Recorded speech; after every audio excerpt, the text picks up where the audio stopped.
All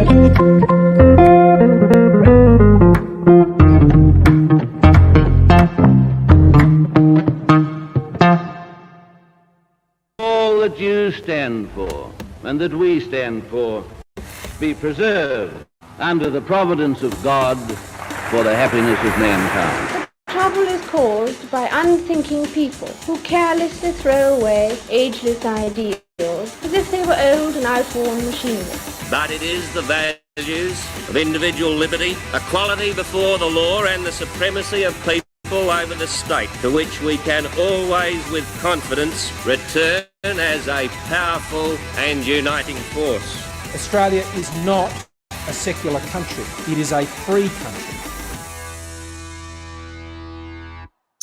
Well, good evening, everyone, and welcome to Pellowe Talk. I think I need to start borrowing some of the lines from Andrew Clavin. Welcome to the fall of the Republic, he says. Welcome to the fall of the Federation. Welcome to the fall of the Commonwealth.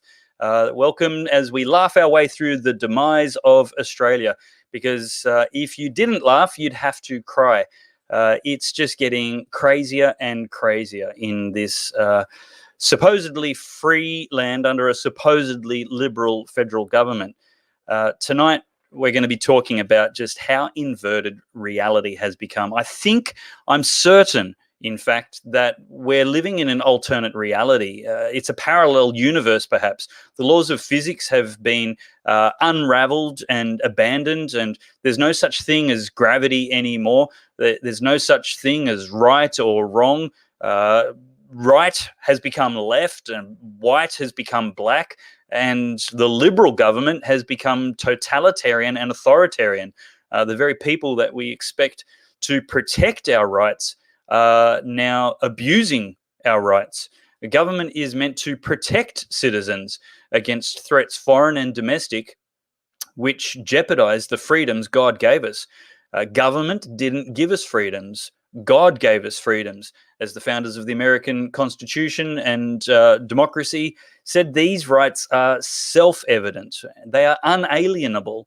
And yet, Scott Morrison, bless his cotton little socks, is doing his very best, along with the various state premiers, to alienate our rights from us completely. And this isn't an indulgent, selfish little concern. My life isn't terribly uncomfortable in lockdown. My income isn't terribly affected by lockdown. My children's education isn't terribly affected. I'm okay. What I'm worried about is 25 million people whose opportunities to flourish and to even be healthy is being seriously jeopardized, as we'll talk about later tonight. But things are becoming so crazy. This isn't just me, that we've got celebrated prominent politicians from both the right and the left abandoning their parties and going, this is ridiculous. My major party is not the party that they promised to be, is not representing the values they promised to represent, is not made up of the people, giving the people that they promised to give voice to any voice at all. We're being totally ignored by the major parties. I wish it was different. I really want it to be different. But the fact is that the universe is alternate. It's not the same anymore. And so we need to go back to the drawing board and say what used to work doesn't work anymore. We need to be strategic and less idealistic about it. I'm having to reconsider my philosophies. One of the philosophies I'm now considering, and I'm not yet, I don't think, 100% on board with it, is a philosophy called accelerationism, meaning we're going badly anyway. Why not just get it over and done with rapidly and have 2 or 3 terms of Labor government, and in that taking control over the when and where of the inevitable, we at least can get rid of all the Liberal Party politicians who are just not in the least bit representative of the conservative and classical liberalism that we expect from the coalition, the Liberal Party. They're just far too polluted and infiltrated by radical leftists now, and it's time we did something about it. Well, one of those celebrated high-profile politicians who said enough is enough, had enough of these politicians who are ruining the party despite the presence of many good people in the party, is former Queensland Premier Campbell Newman, once the most popular elected Liberal in the nation when he was Lord Mayor of Brisbane. He then became Premier and had a devastatingly landslide victory against the Labor Party at that time. And at the very next election, he lost nearly all of that ground. But even in that devastating defeat, just one term later, he was far more popular than the current LNP government is. Than the current LNP opposition is. He was also far more popular then than Anastasia Palaszczuk was the last time she won the election. So he didn't actually do that badly in either election. But joining me now to talk about his reasons for quitting the Liberal Party in protest is Campbell Newman. We'll be posting more of these clips tomorrow because we actually had a fairly long conversation earlier today, and I'm just going to share about half of that with you now.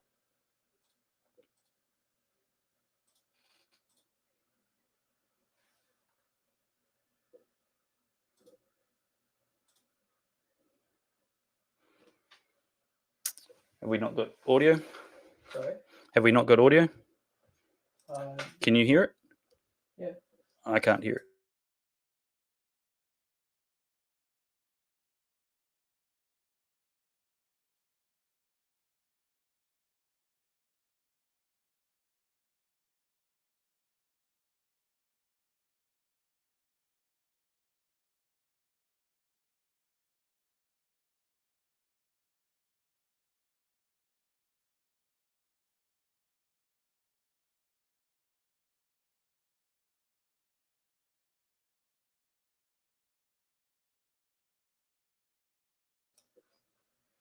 Just remove it.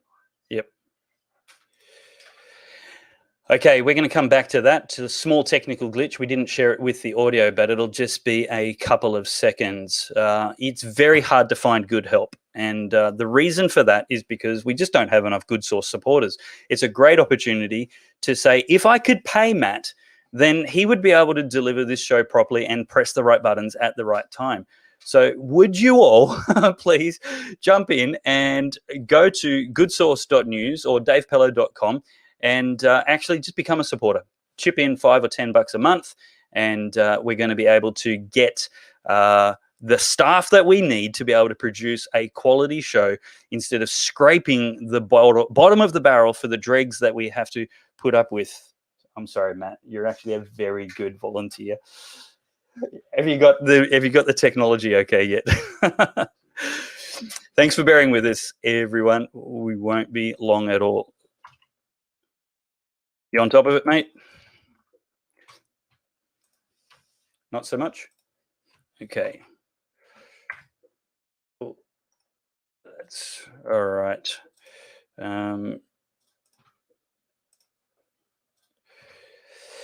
Okay, chat amongst yourselves. We'll be right with you in 2 shakes of a dead lamb's tail. Okay, I'm just having a quick crack at this. Campbell Newman, thank you. Okay, we're nearly there. Share screen, Brave tab, Campbell Newman with audio. And here we go. Campbell Newman, thank you so much for taking the time for the second time to join me on Pellowe Talk tonight. How are you? Great to be with you, David. Thanks for the opportunity. I'm great, but I feel like, like so many of us do, a bit of a caged animal, given that while my daily needs are met, I'm told to stay in my home. People are barking commands at me and admonishing me. It's, got to wear a mask, all that sort of stuff. In fact, I reflect on, the quality of life of my pet dog versus myself. And, my dog actually has the advantage that when she goes out for a walk, she doesn't actually have to wear a mask. And look, it's just this. These are crazy times. And I just say to probably set a bit of a framework for how I'd like to talk to you in this interview, that, look, I'm just so desperately concerned about the future of Australia. I'm 58 in only a few days' time. I have never felt this worried about Australia, who we are, where we're going, and hopefully how we get out of this mess than I ever in my lifetime. Yeah. Well, happy birth week for your 58th. Thank you. Now, we will just show an excerpt of a longer interview in tonight's show. And for those watching, you'll be able to go to goodsource.news and find a post with the full interview with Campbell Newman. That'll be around about half an hour in length. But just for the purpose of tonight's show, I think most people who would normally vote right of centre are right now desperately concerned about the direction Scott Morrison and some of the allegedly liberal premiers are taking the direction of political policy on behalf of the right wing in Australia. And it's the opposite of liberal, it's authoritarian. And now you've just quit the LNP, articulating many of these concerns. Can you please rehash the statement and just summarise the reasons why you've handed in your resignation to the LNP? Well, firstly, I have no quarrel with the amazing men and women who are the rank and file of the Liberal Party, the Liberal National Party in Queensland, and I'm really sad to be breaking with the party. But the people who I'm cranky about and the people who've actually caused me to reach this decision are actually the politicians from the LNP and the Liberal Party. They do not represent our values. They are not standing up for what the Liberal Party was all about. And the Liberal Party is all about middle Australia. It's about aspiration. It is about freedom and liberty. It is about supporting small business. It is about ensuring that the country is safe from external threats. It's about being able to speak up and to associate with those that you want to associate with. It's about being able to live your life with minimal government interference. It's meant to be about small government, about frugal government, about spending tax dollars wisely. It's not about large deficits, huge increases in debt. And it's also about reducing red tape on us and our daily lives, but also on business, particularly on business. And just to close that off, I'm in business, and most people in the Liberal Party in their political wing have not.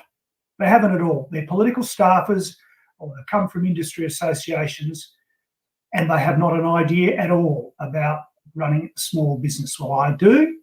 I know about it, and I can say that for 6.5 years in my business, I have watched more and more red tape. I've seen more overreach from all sorts of government regulators like the ATO or, a whole range of Congos that are out there. And meantime, this coalition government sort of says, but we're against red tape. Nonsense. The politicians of the Liberal and the Liberal National Party in the main, apart from a few isolated examples, who I'm happy to give them a big tick tonight, but apart from a few isolated examples, they are, to a man and woman, imposters. Yeah. They are imposters. And I just couldn't stay in there any longer. Now, if you want to talk liberty, when I see the police minister, for example, in New South Wales, and then supported by his Premier Berejiklian, call people who are desperately concerned, scared out of their wits' end about their livelihoods, call those protesters buffheads, where last year he was quite happy to wade through a Black Lives Matter protest and say that was okay. That just shows breathtaking arrogance, a breathtaking departure from the thoughts and the needs and the concerns of everyday Australians. And I'm not going to stand for it. I couldn't possibly be in that political party. Wow. Do you think there's any hope for the Liberal Party, the LNP? I mean, you've left, and so the answer may be self-evident, but it's possible that it's different for you than it is for the average person. Do you think an exodus from the Liberal Party would help solve its problems right now?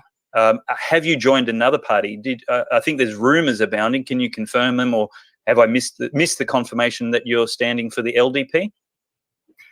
Look, at this stage, I'm not sort of able to talk about what I'm going to do other than what I'm thinking about doing. So I'm happy to do that. Yep. Just first to the first part of your question, I don't think there's any hope for the Liberal Party, certainly not for the LNP. And just to be very clear, because I'm aware many loyal members of the LNP are watching, just they need to know this. The 6.5 years I watched while the state opposition refused to stand up for the things that we did when we were in government that were the policy of the LNP, Yep. the reform of hospitals, Yep. trying to reduce the size of government, kicking the criminal gangs out of Queensland. I could go on, but they refused to stand up for me. Anyway, I suffered, sometimes not always in silence, but generally out of loyalty, I kept my mouth shut. Then I was invited to go on the executive by the former president of the LNP, Cynthia Harding. I thought, okay, I can make a difference from within. I will soldier on. When she put my nomination up to the executive, it was opposed by every MP in the room, by David Littleproud, by Peter Dutton, by Jared Blade and Tim Mander, and also the federal president of the Liberal Party, Mr. John Olsen. So when you get that sort of feedback, you know it's time to go. So look, I don't think that I could make a difference from the inside. So turning to my plans, well, it's like this. I am having a really good look at whether I will stand for the Senate for Queensland, either as an independent or with a party. Meantime, I have been absolutely blown away, David, by the supporting emails and messages I've been getting. I have, for example, in a 48-hour period, I had about 160 messages via my website, and 2 said, you know, you're a traitor. The rest were incredibly supportive. Most from Queensland, but many from around the country. So I'm encouraged by that. And I just say to people, if you want me to stand, and if I decide to do that, I promise you this, I will be your champion. I won't stand up for this nonsense. I won't sit there in silence like these political operatives, the political class, the insiders in Canberra. If I go to Canberra, I'm going to make waves and hold whatever government's there to account. Now, you've been the man in the captain's chair before. You understand the realities, as you talked about, and my idealism doesn't have to accommodate. But you know, the realities of political possibility as opposed to political idealism. What do you think, if we were to have some sympathy and some empathy for the difficulty of the job that Scott Morrison's facing right now, and Gladys and Stephen Marshall, you know, right-wing people, ostensibly from a liberal value base, what's the path out for them without you know, shooting themselves in the foot politically and saying, wow, I really stuffed that all up, I've got it completely wrong, we need to do things the opposite? What is the strategy right now that manages that balance that politicians want between career and conviction? Well, here's the problem with all of them. So I'm now talking about politicians, because there's Labor premiers, there's a Liberal premier you just mentioned, there's a Liberal Prime Minister. For me, it's very, very simple, David. These people have spent the last 18 months devolving all the decisions, really, slavishly to the medicos. There are more issues at stake than medical calls or public health calls on this. Exactly right. It's always been very, very clear. And the problem we have right now here in August 2021 is one that has been delivered by government failing. A government failing in terms of how to manage inbound people and quarantine, and a big turf war there, which has been very unedifying.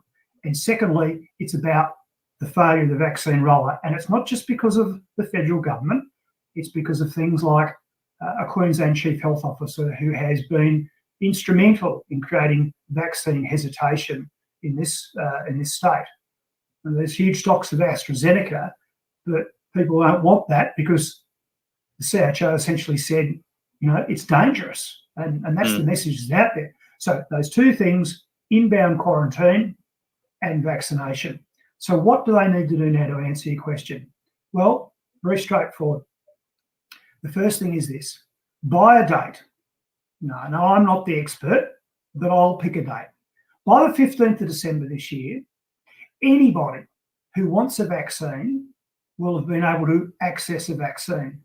My position on vaccines, I've had my first shot. I had it before the Premier of Queensland had hers, by the way. I'm waiting for my second one. It's in a week's time or so. And it's AstraZeneca. And I'd encourage people to go and talk to their doctor and see what vaccine's right for them. And I have no issue with the vaccines. I think it's the right thing to do. I think it's important. But anybody who wants a vaccine by that date will have had the opportunity to get it.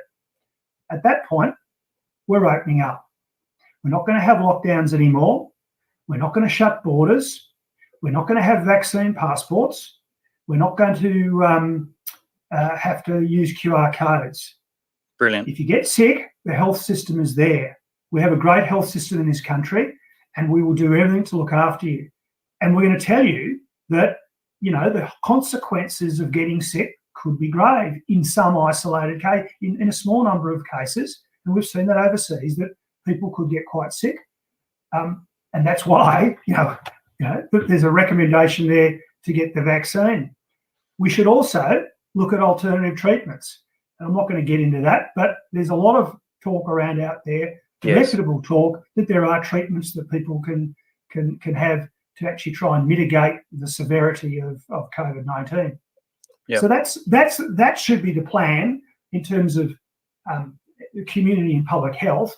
The other aspect to it is we need to open up the international borders. That's a bit more tricky, but we need, at least in each state, a proper regional quarantine facility that's like a mining camp or a caravan park on large, where we're not having people sit in a hotel room down the corridor from someone who might actually have the bug and it's in the air system. I mean, to keep using hotels when it's an airborne virus, it's just crazy. But they're still doing it.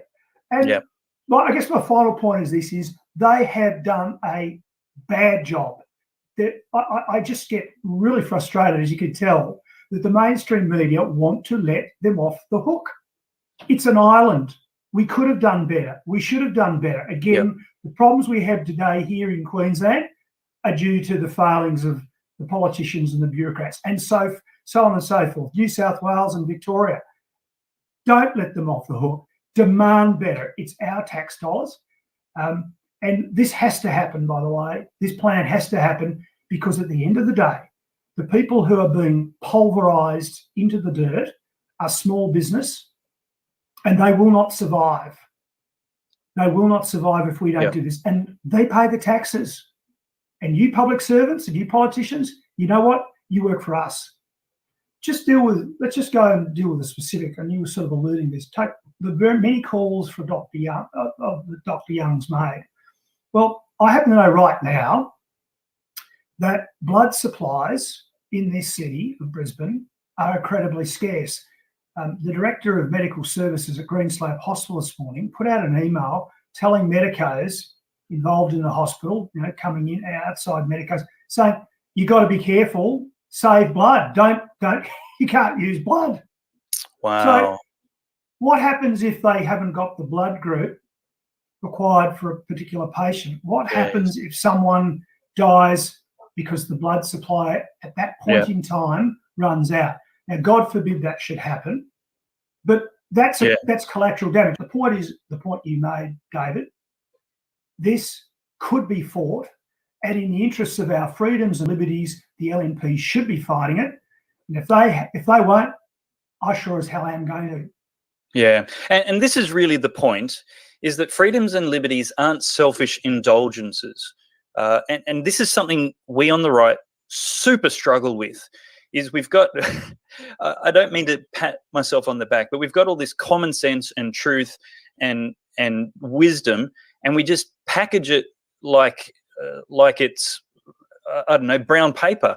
Whereas the left come out with this tyranny and authoritarianism and totalitarianism, and they package it as compassion and kindness and love and humanity. And it's like, whoa.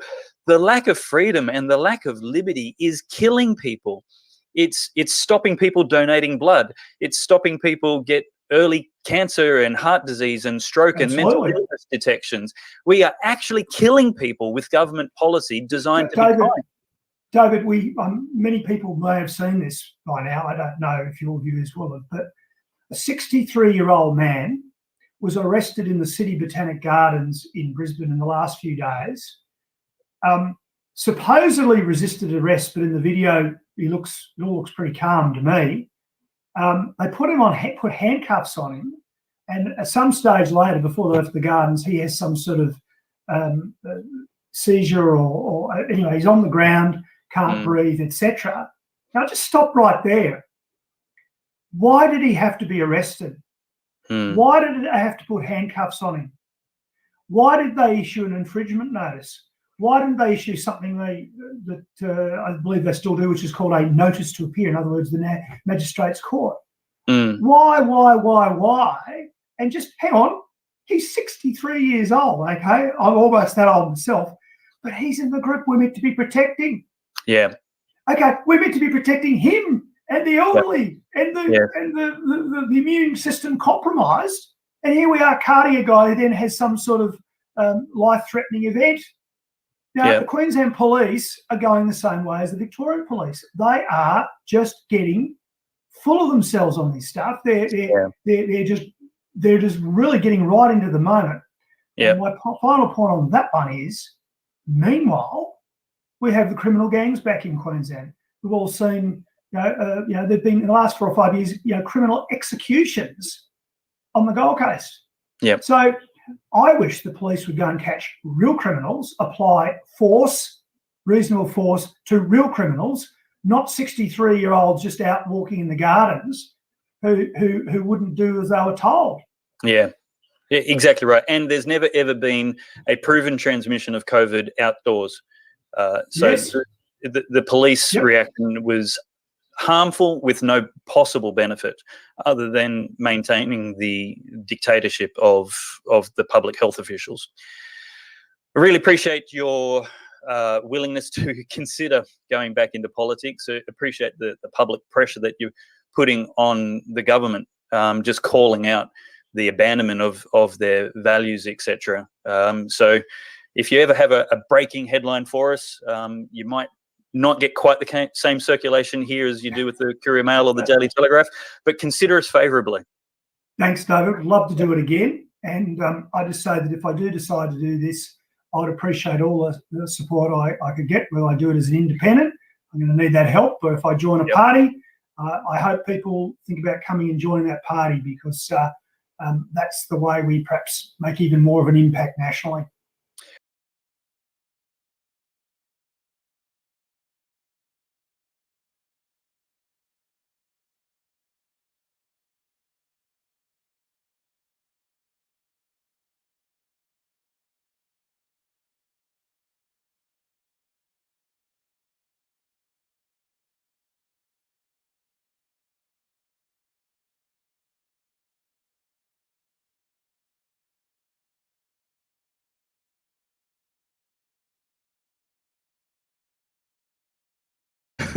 Now Mike is muted.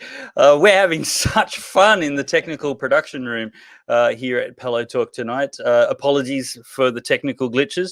I do promise we're not about to do an ad for ZipRecruiter. Anyway, hope you got all that. Look, there is more than double that. Campbell generously gave me a large amount of his time today, and I just wanted to keep it brief for tonight and get the main gist of it. But keep an eye out over the next few days. We're going to be putting lots of small clips with a question and an answer from Campbell. And each of them are just such great little packages in their own right. So make sure you're following me on Telegram, Facebook, especially where those clips are going to be going up. And the whole episode of tonight's show will be on the Good Source right now, in fact, but also tomorrow when the podcast and full episode is uploaded. I might actually edit this a little to make sure that the audio glitches, etc., are gone. So it's a nice little package.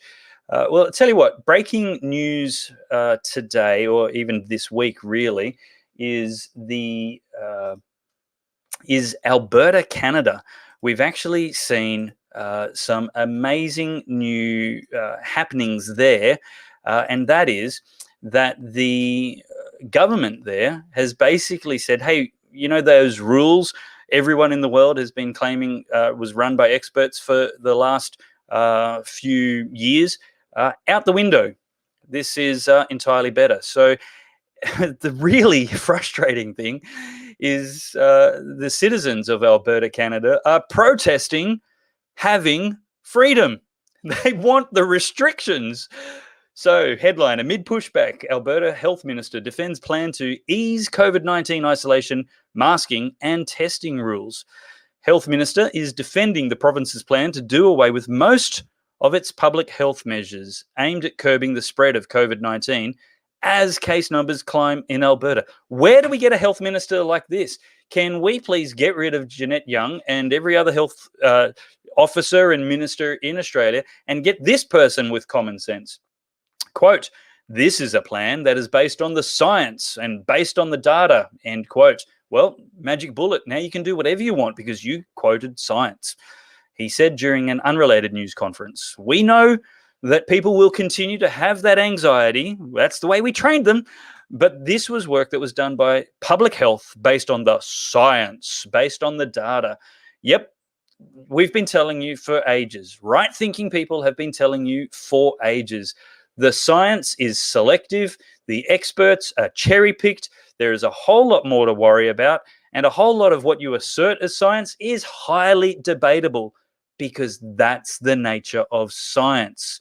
Science doesn't say anything. Scientists say things. It's political. It's not indisputable. They're going to no longer notify close contacts of exposure by contact tracers, nor will they be legally required to isolate, although it's still recommended. The province will also end asymptomatic testing. If you aren't feeling sick, don't get tested. That's what they're saying in Alberta, Canada. Makes sense to me. I haven't been tested yet. Don't feel sick, don't have it.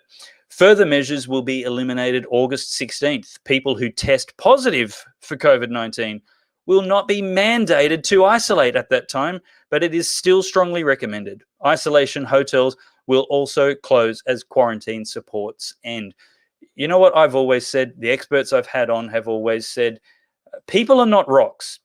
If you tell them they're sick and infectious, a heck of a lot of people, most people, are going to stay home because it's the right thing to do. You don't need to force people to do the right thing. What you need to do is protect freedom. The lack of freedom, as we discussed with Campbell, is killing far more people than COVID-19. This is called balance, not treating everybody like rocks. Well, I don't want to keep talking about that forever. Alberta's getting it right. A bunch of its safetyism, idolatrous people, really upset that they're going to have a balance between safety and freedom because nanny state needs to look after them. Look, talking with Campbell Newman, it's becoming really obvious that all the rules are out the window. And I had a friend, he's been on the show many times, Steve Kyler. He approached me with an idea a little while ago. And he's heard this elsewhere and he wanted to see what I thought. And I was with him. I'm not 100% sure if this is something we can endorse yet. Because the hardest thing to coordinate is a political strategy across 25 million people or, 10 million people or even 10 people. It's really, really hard. And so I've always taught, look, just vote for the best candidate. Rank them from best to worst. Or if it helps you, from worst to best, and then number them backwards. The person you least have a problem with is the best representative of the people available. It's not an endorsement, but it is the way preferential voting works. But it's getting more complicated than that because we're in an alternate universe. We're in a parallel universe and alternate reality. And the reality is that we can't hold government forever. If we consider ourselves right of centre voters generally, and most of my audience is, eventually you're going to get a government you don't like. It might be 5 years, it might be 10 years, but it won't be 100 years. It will be sooner rather than later. What if, instead of pretending that that would be the end of the world, like it never has been every other time power has changed hands, what if we actually accelerated and chose the time and place for this battle? What if we actually gave the Labor government the 2 or 3 terms they will have when this current government ends? And in that process, we punished the Liberal Party by removing every single person in it who doesn't represent us. If you have a Liberal candidate like Christopher Pyne in your electorate, like Malcolm Turnbull, like Tim Wilson, like Warren Ench, like Stephen Marshall, if we had some of these people in my electorate, I would want to vote for a Labor person because they are not Liberals. They're not Conservatives. They're not right-wing. And the fear of a Labor government isn't enough reason to keep letting the Liberal government keep taking advantage of us. Well, I'm going to have a chat with a Labor politician who has left the Labor Party later on. But right now, I want to bring Alexandra Marshall into the conversation, and we're going to have a bit of a discussion because I'm not sure that this is a good idea or a bad idea. Your comments are appreciated. Alexandra, welcome to the show. Great, you've got your internet problems solved. Good to have you back. My extremely bad internet problems, yes. I was just thinking, listening to your Alberta report, I'm going to go live in Alberta. It sounds like a great place to live, given how bad Australia has become. And I've always liked Canada. So I think I'm going to book myself in Ozpost and have myself shipped there, preferably by express. They're polite Americans. I just need to find somebody to sign for me at the other end so I don't get lost in shipment. That's the only thing I've got to do. But I was thinking also, when I was watching your intro ages ago at the beginning of this show, I couldn't help but notice you have that clip of Scott Morrison in there talking about freedom and being a free society. You need to add an emoji to that for a laugh out loud or whatever, because that is so ironic now that we're discussing. It's been a long time since he gave his maiden speech. Oh, it's hard to watch how far we have fallen. But you've gone quite end of the line apocalypse with your politics as we speak, with your let's just burn it all to the ground. Haven't we all, though? Is there anybody who hasn't given up hope on the Liberal Party?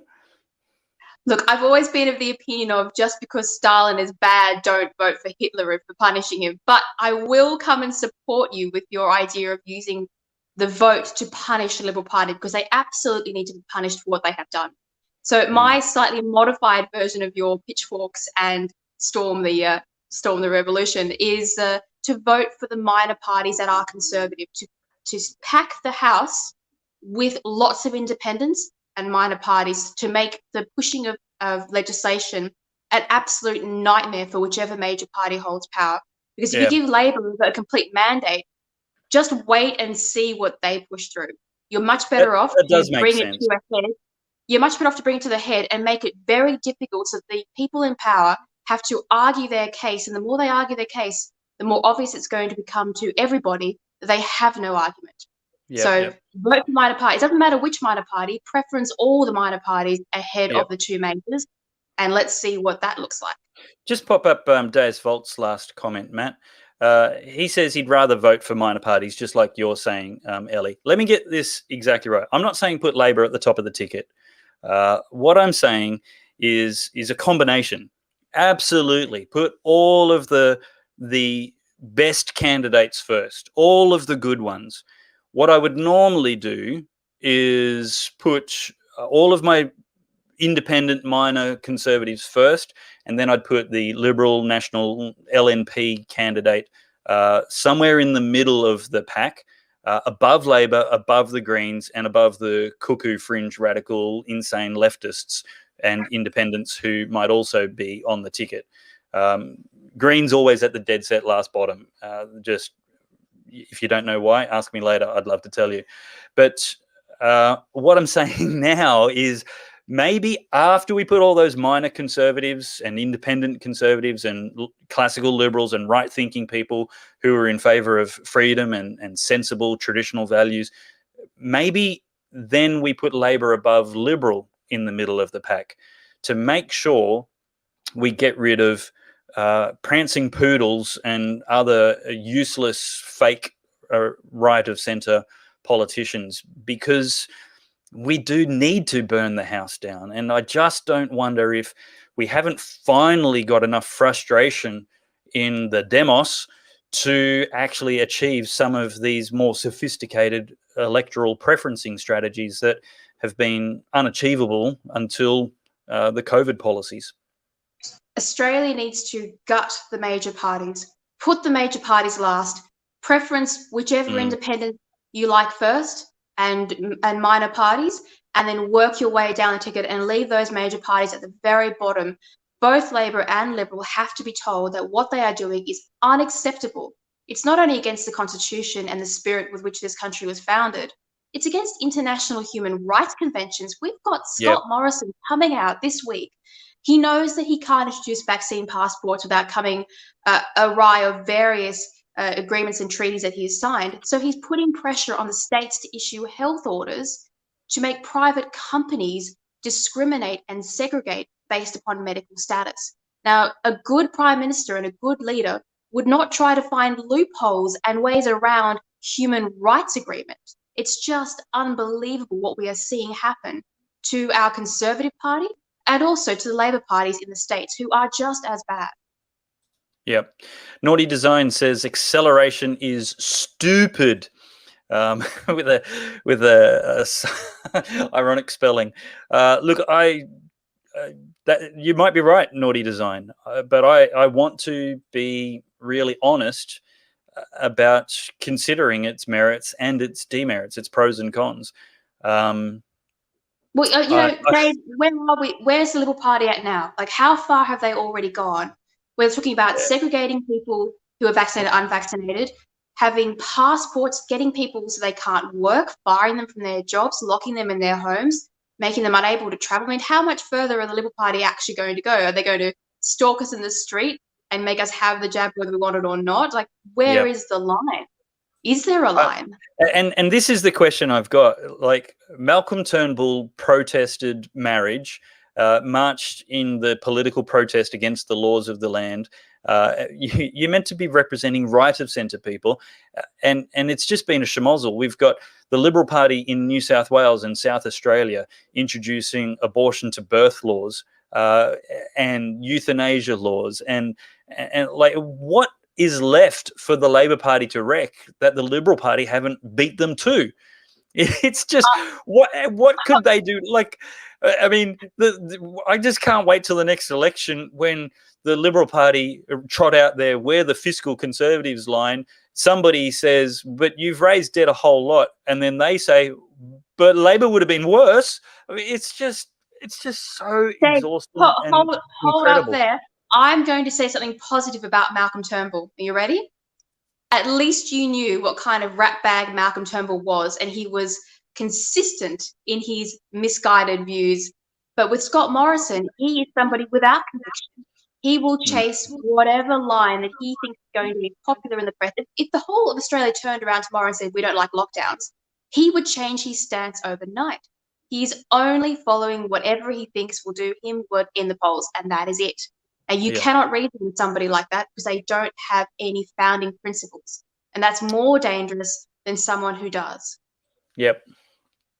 Let's see what some of the comments have. Matt Thomas says, have set KPIs for pollies pre-election, BS, and hold them to account when they don't deliver.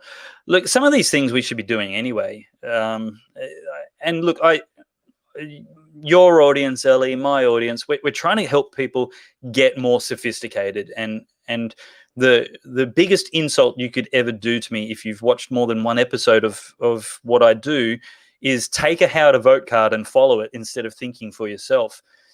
It's just, I mean, I've wasted my time if you're not actually examining candidates' voting records and actual promises if they're a first-time candidate. And I know promises are only worth so much, but they're all you've got at certain points. And you're right. We can hold them to account. If you make me a promise and you break it, well, you only get one chance. You're out, no matter what, because whatever you tell me next is going to be worthless. I might as well try somebody else. Ironically, one of the only people in power to actually hold their promises was Donald Trump, and the press didn't like that at all. Not someone who gets up and does what they say they're going to. But one of your viewers just left an interesting question about Scott Morrison returning for the G7 and going a little bit different to when he started out.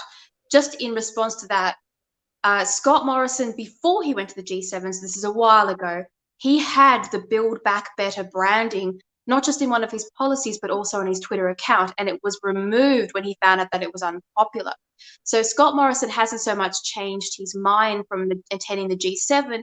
It's just that he now feels that he has enough public support to change his rhetoric, which goes back to what I was saying before. He will follow the narrative that we put in place. So if people keep begging to be locked down and begging for vaccine passports to be safe, then we are going to end up with a totalitarian state in no time.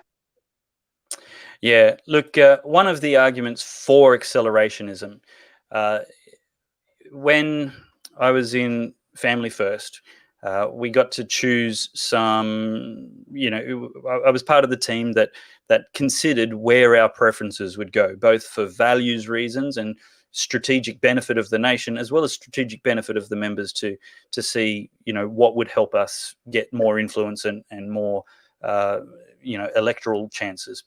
One of the things we decided was that there were a number of LNP or Liberal federal members who needed to go. One of those was Wyatt Roy. And so the preferencing strategy we came up with did help to contribute in ending Wyatt Roy's career. He lost, a Labor member came in, but the next time the electorate of Longman pre-selected a candidate, they pre-selected somebody of substantially better caliber and conviction and conservative credentials than the rose, the dead fruit that Family First preferences had helped to prune. The regrowth was healthy and sweet. And that's the current member, Terry Young. Much better record. Wyatt Roy was a Malcolm Turnbull light, little Malcolm. And it was just fantastic to get rid of him. And that's what I guess is the hope of accelerationism. If we get rid of a lot of LNP coalition members, the worst of them at least, there's a very good chance that the regrowth is going to be better. Look, I don't think it's entirely stupid, and I'm not 100% sold on it. I'm just wanting to chew the cud. You're just sharpening the tips of your pitchfork to see how it looks in the light. That's all you're doing. Speaking of acceleration, have you seen the new COVID shield document that the Federal Liberal Party have released about? No, I haven't. This is their brand new COVID policy they've finally unveiled. And in it, it includes this idea of hunting down and finding any dissenting conversation or mood shift related to vaccinations and making sure that that is corrected as quickly as possible by sending out public officials and personalities and coercing the media to change the narrative. So basically now we have wrongthink being outlawed by the federal government. And if you dare to have a dissenting opinion, you will be tracked down and recorrected one way or another. And I don't think that the federal government should have any say and any opinion on the public conversation. That's not their role. That's not what they were elected to do. And yet here we are having them protect their bad policy with coercion. How are they what, physically turning up at my house or something to correct my opinions, or is it online? The document is unclear. Let's put it that way. It's more of a framework for how they are intending to address matters of dissent. So you have to go and read the document, but like all policy released, it hasn't been ironed out, it hasn't been specified, but there's definitely the intent to suppress dissent. Sorry to get distracted by you, but Kimberly Hone, a great worker in the Family First Party, I think you're on the state executive as well, Kimberly, is running for pre-selection for the Nationals in the seat of Richmond. Yeah, I think so. If I've got the right Kimberly Hone, I think there's only one. If you're in the seat of Richmond, look up Kimberly, ask her what she stands for, and if those values match you, that's going to be a potential good candidate to put near the top of the ticket. Yes, in your burn the house down philosophy, Dave, if you do live in an area where there is one or two good Liberals or Nats left in the party, and there are a couple, you can still vote for them. It's more about being extremely careful who you vote for. It breaks my heart to not be able to support the major right-wing party, and there's so many good people in it. They're not right-wing. They're not conservative. That's true. They're just simply not. That's true.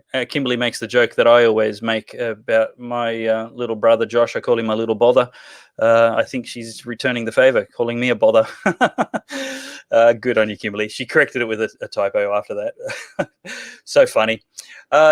Is that what your article is about tomorrow that's coming out on the Good Source, Ellie? That policy? I mentioned it in one line. Unfortunately, the Shield came out just as I was finishing that article. My article tomorrow is predominantly about emergency legislation being more dangerous than the emergency itself.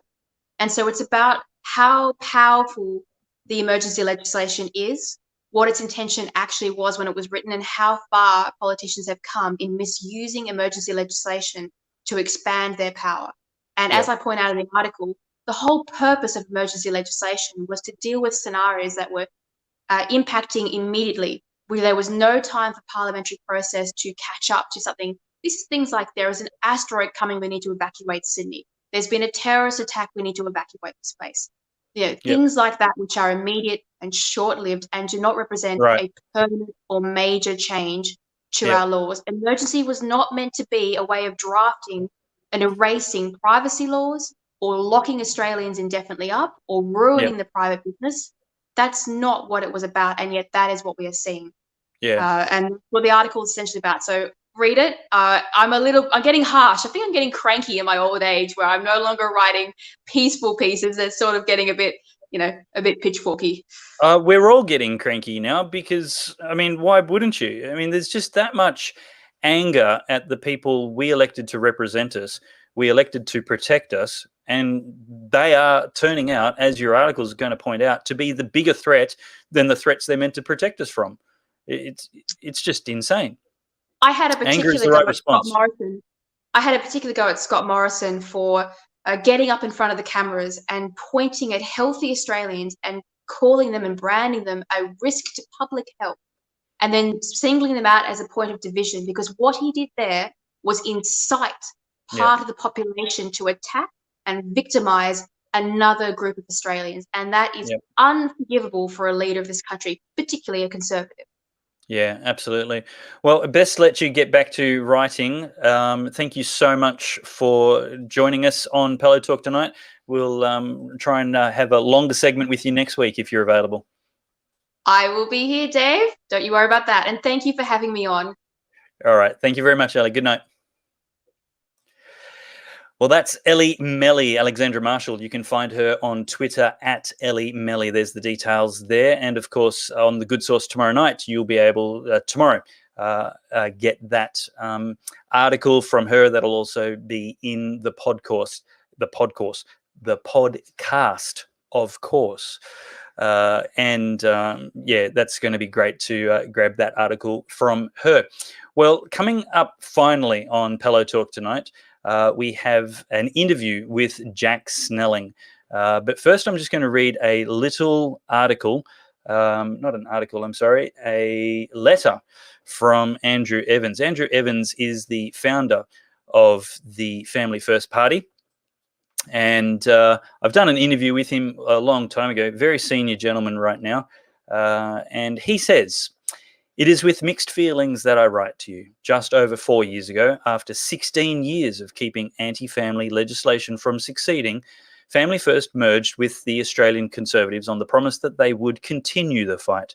Unfortunately, since that time, the South Australian Parliament has passed legislation that has allowed abortion up to birth and euthanasia. Despite their promises, Australian Conservatives vacated the role entrusted to them. A part of me is angry that it has come to this, but another part of me is excited. There is energy and determination developing in South Australia and around the country to stop the erosion of values that in a few short years will have dramatic effect on your life and that of your family. We know from well-placed sources that it is likely that there will be laws introduced next year that will further take away religious freedom, legalize prostitution, and negatively impact parents and children who will be manipulated to think of their gender as a choice rather than God-given. While the major parties are obsessed with these issues, for most families, life just gets more and more challenging. This must change. At the 2018 state election, a number of good people from both major parties left Parliament. They were replaced by people who do not understand the needs of families and are fueled instead by an ideology designed to change family life as we know it. This ideology is now rampant in both major parties, and it's time someone spoke up for the family. I'm reading a letter from Andrew Evans, and that's available for you to read at familyfirstparty.org. I continue. Quote, "We also need to repair the parliament. We need to get good people elected and help remove those who don't vote to protect families, our traditions and our freedoms. In my view, we have been let down by the current Liberal government. We need to change the culture of that party and reform the culture of the Labor Party. I and others have concluded that the best way to change the parliament is to relaunch and rebuild the Family First Party. You will have seen that Jack Snelling and Tom Kenyon, both former Labor ministers, are part of this effort, and we will be joined by others from the Liberal Party as well. I sat with Tom and Jack in state parliament, and I can vouch for their character and their convictions. The reformed Family First Party will be focused, as always, on the family, but the strategy will be widened to not only include getting Family First members elected, but also on getting good people from both parties who share our values into Parliament through our preferences. As you read this, work is underway, but I need your help. Our first job is to sign up 200 members, and you can do that at familyfirstparty.org. I want to encourage you. I'm not promoting Family First above and beyond all other minor parties and independents. What I do want to encourage you to do is to actually look far beyond the major parties, because they are just so far from the values that they are founded upon, both of them. This isn't a partisan appeal. This is a common sense appeal. Will you just agree with God? Will you just agree with objective morality instead of political loyalty? Political loyalty is always misplaced and eventually betrayed.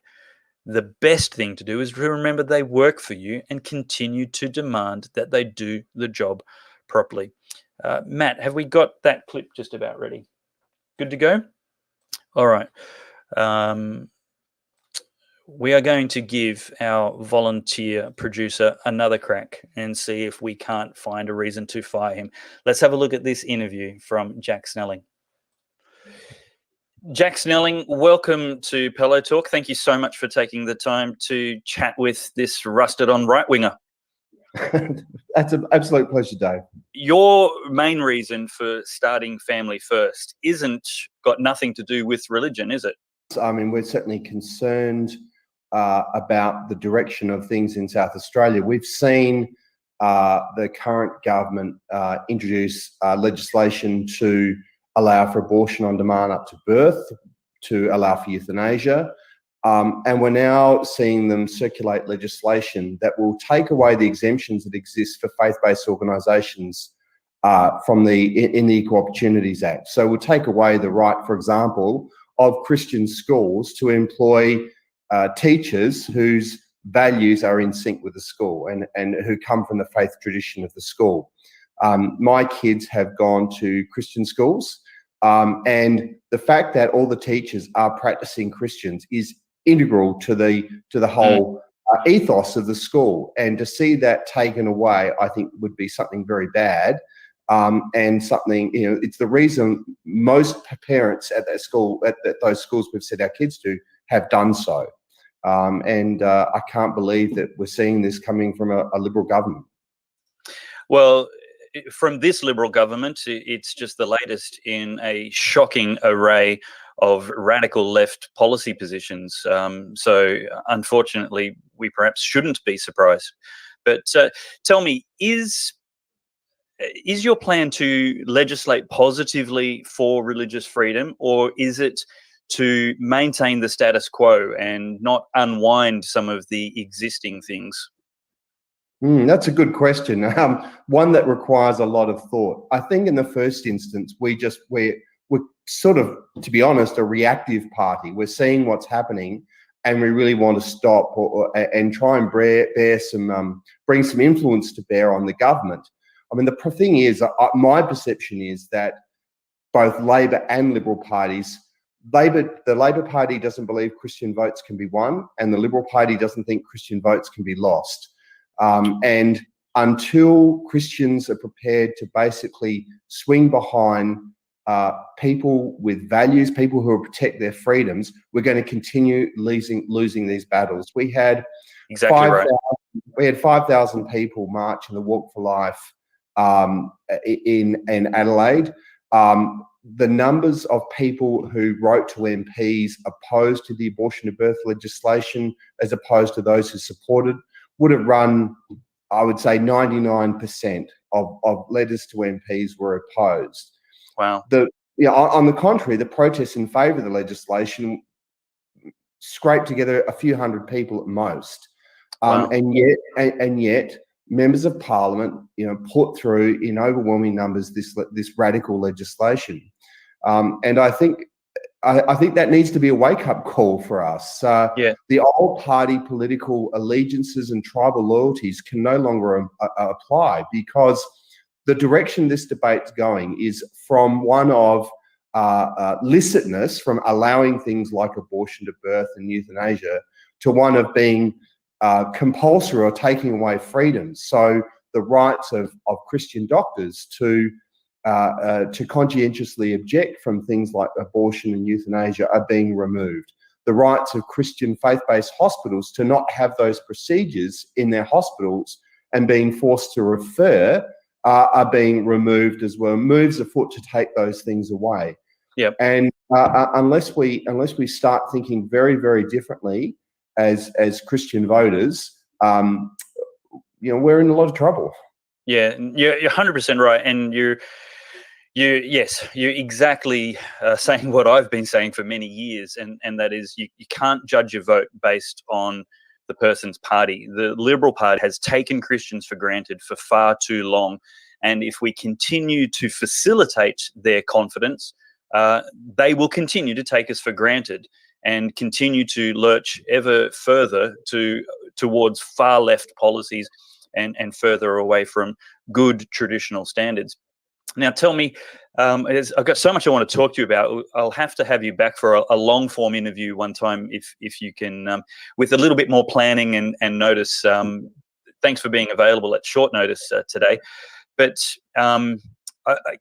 let's try and keep this answer short, because I want to respect your time and we can talk more at length about it. But on the topic of religious freedom, there's a great school of thought that says status quo legislation is okay. What we have to do is unwind some of the weaponized legislation, such as the anti-discrimination tribunals, bent towards curbing traditional values, Christianity, and the expression of other such sentiments.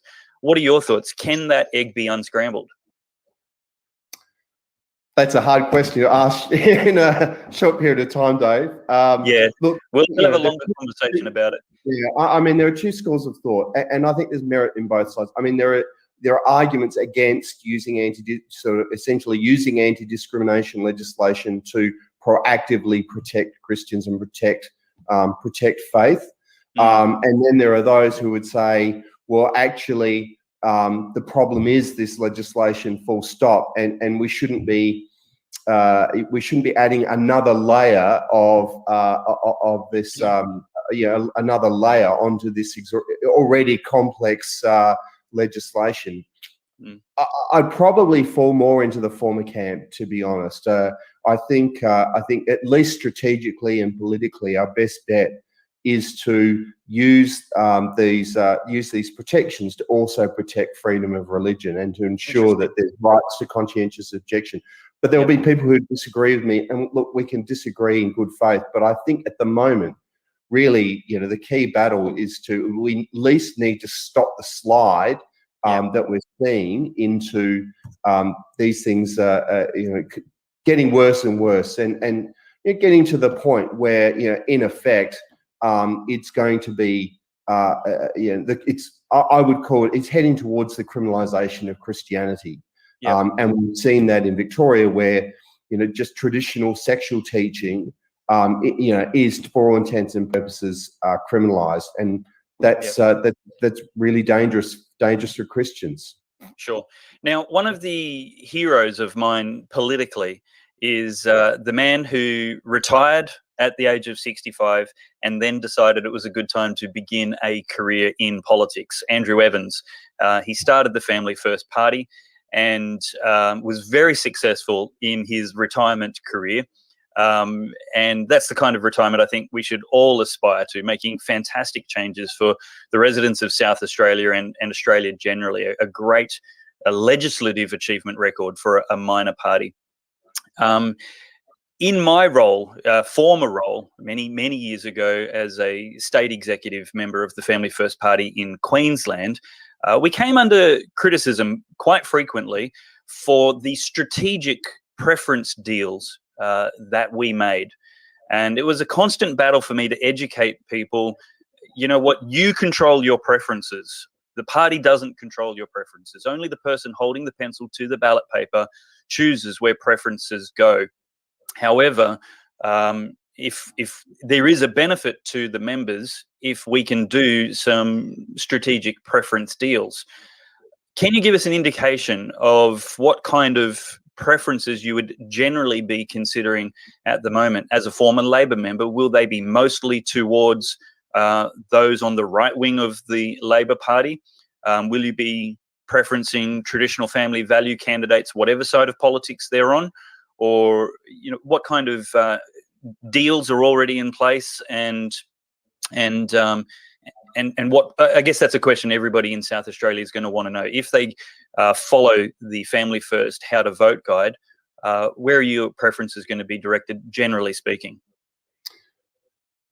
One thing we've made very, very clear from the outset is we will not be doing a preference deal with either of the major parties. I think in the past with Family First, it's been a bit of a mistake. They've prioritised getting someone elected, getting a legislative council elected, over and above the influence that they might have in lower house seats and encouraging good people into Parliament. For example, my colleague Tom Kenyon, in his maiden speech spoke out against abortion, and the best he could get out of Family First was a split ticket, and the other elections they preferenced against him to the Liberal candidate. Was the person he was against also against abortion? The person who's taken over from him in the seat of Newland, voted for euthanasia and for abortion. That's the Liberal person. That's the Liberal candidate who won at the last. Now, let me interject here for the sake of you having somebody else say it. If you've got a Labor member who is pro-Christian values, anti-abortion, anti-euthanasia, anti-prostitution, and you have a Liberal Conservative member who's pro-abortion, pro-euthanasia, or just not actively opposed to them, you have to vote the way Jesus would use your vote, and you have to vote for the best candidate with the best set of policies affecting these essential, critical, existential justice issues. And so for me, if that was my vote, I'd be voting for the pro-Christian values Labor guy long before a anti-Christian values Liberal guy. I couldn't agree with you more. And I think what happened in the past is, and this is not a criticism, it's just reality, but in the past, Family First would say, well, the most important thing we can do is to get someone elected. And we get someone elected by doing a preference deal with the Liberal Party, whereby they give us their preferences in the Legislative Council and we preference them in the lower house. Now, right. Tom and I are coming at it from a very different perspective. We think we can have a lot more influence through our preferences in the lower house and preferencing against sitting members who have voted for abortion of birth, voted for euthanasia, voted for prostitution. And we think that's the way that we can send a clear lesson to those who hold the levers of power that, Christian votes are there to be won and they're there to be lost. And they need to think very, very carefully about what their approach on these issues, particularly as we move on from just allowing things to actually requiring things. As it moves from just being a policy of licit or licit allowing things to happen to you must do this, you must refer for abortion, you must refer to euthanasia, you must employ atheists in your school, you can't discriminate in favour of practicing Christians. Yeah, no. Look, there's nothing more fascinating to a generally right-of-centre Christian conservative than a generally left-of-centre politician with Christian values, especially on social issues. So you're a creature of fascination and exotic appeal, Jack. Thank you very much for the conviction and courage that you're showing for these values. They're much neglected in the political landscape at the moment. And, the theme for tonight is just all rules are off. It's like the laws of physics have been suspended and we're in an entirely different universe. Couldn't agree with you more. I mean, things have just changed so much just in the last 3 years. And really, Christians and people of goodwill, and it's not just Christians. These things affect people of all faiths. That's right. Need to really seriously think, rethink about the way we vote, and to be far more strategic in the way we do it. Yeah. Well, Jack Snelling, thank you very much, and I look forward to making a longer appearance in your diary in the not too distant future. Thank you. Look forward to it. Well, that was Jack Snelling, and the next South Australian election will be held on the 19th of March 2022. That's just 3 weeks after the next Church and State Summit.